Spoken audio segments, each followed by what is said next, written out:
Құрметті әріптестер, қазір дүниедегі жағдай бір қалыпты болып тұрған жоқ.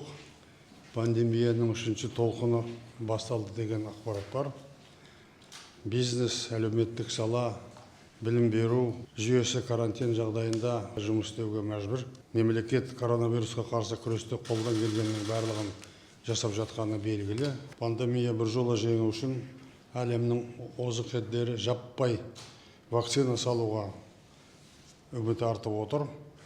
Біз де сол жолмен жүруіміз керек. 1.800.000 адам алды деген бүгін ақпарат алдым. Бірақ барлық жерлерде осыны тездету керек. Бүгінгі жиында маңызды екі мәселе қарайтын боламыз. Біріншісі 2030 жылға дейінгі қарулы күштерді құру, дамыту тұжырымдамасының жобасын қарайтын боламыз. Қазақстан, өздеріңіз білесіздер, кез келген жаңжалды бейбіт жолмен шешу саясатын ұстап келе жатыр. Көршілерменен түсінушілік бар. Оның үстіне шекарамызды шегендедік. Сондықтан бүгінгі күні қауіп жоқ сияқты көрінеді. Бірақ та мықты армия әрқашанда ел қауіпсіздігінің кепілі болып саналады. Келесі жылы тәуелсіз Қазақстанның қарулы күштерінің 30 жылдығын атап өтетін боламыз.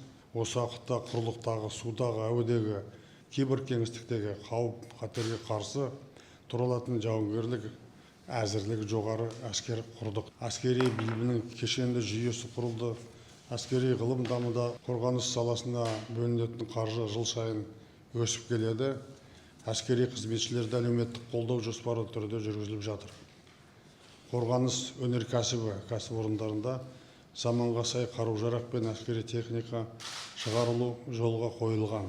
Былтыр өздеріңіз білесіздер, бүкіл жаһан экономикасы құлдырап, соңғы жарты ғасырдағы ең төменгі көрсеткіш тіркелді.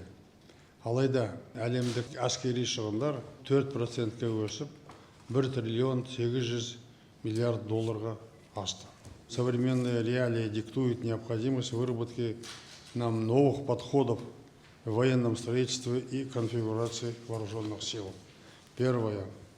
Нам нужно быть готовыми не только к традиционным, но и асимметричным войнам. Второе. На первый план выходят гибридные угрозы. Их отражение требует специальных сил и средств особой подготовки, комплексного, гибкого подхода. Третье. Военное противоборство государств будет определяться уровнем технологического обеспечения. Уже в ближайшем времени театр военных действий станет формироваться в цифровой среде.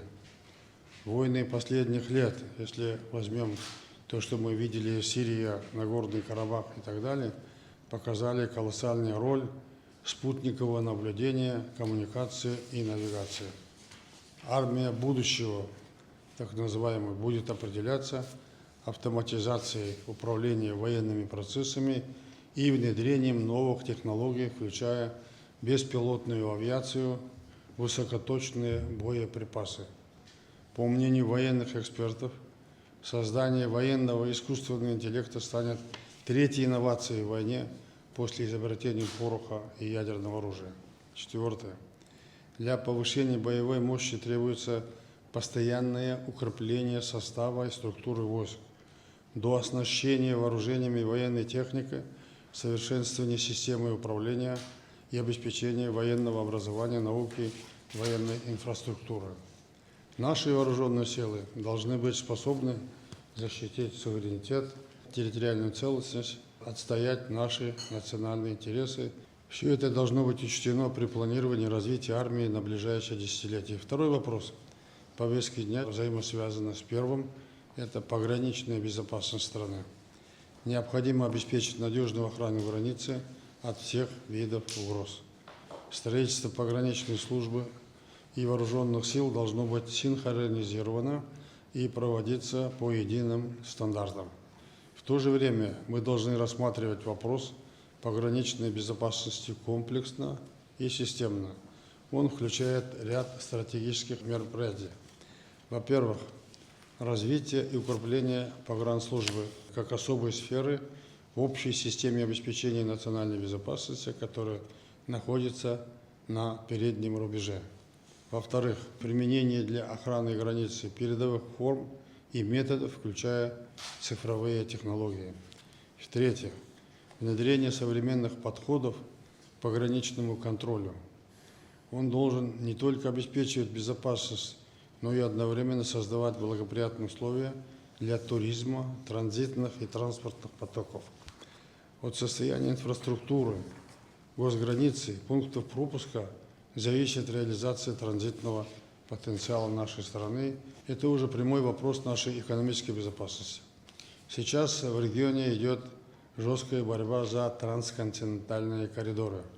С этим связаны долгосрочные источники доходов для экономики, рабочие места. Допускать здесь просчеты и отставать мы не вправе. В-четвертых, состояние приграничных территорий. У нас есть приоритеты пространственного развития. Ресурсы направляются в экономически перспективные регионы. Это понятно. Но приграничные районы имеют особое стратегическое значение. Недопустимо, чтобы массово закрывались населенные пункты, приходил в упадок инфраструктура.